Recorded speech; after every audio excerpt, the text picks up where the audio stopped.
IFM News. IFM News. IFM News. Lokal.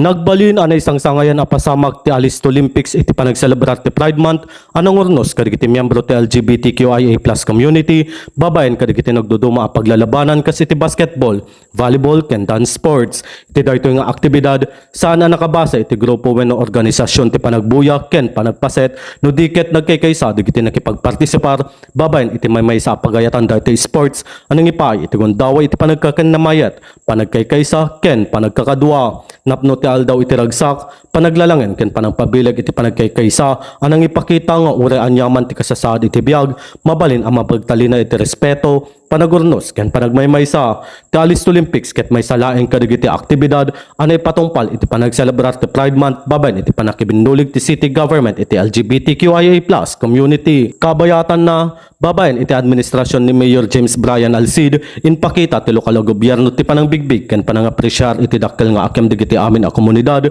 iti panagduras iti syudad. Agtultuloy met ti suporta ti gobyerno syudad kadagiti programa ken inisyatibo amang itag-ay ti kinapateg panagkaykaysa ken panakairaman ti Lgbtqia+ community. Para iti IFM News, Idol Rain Santos, Tatak, IFM. IFM News. IFM News. IFM News. Lokal.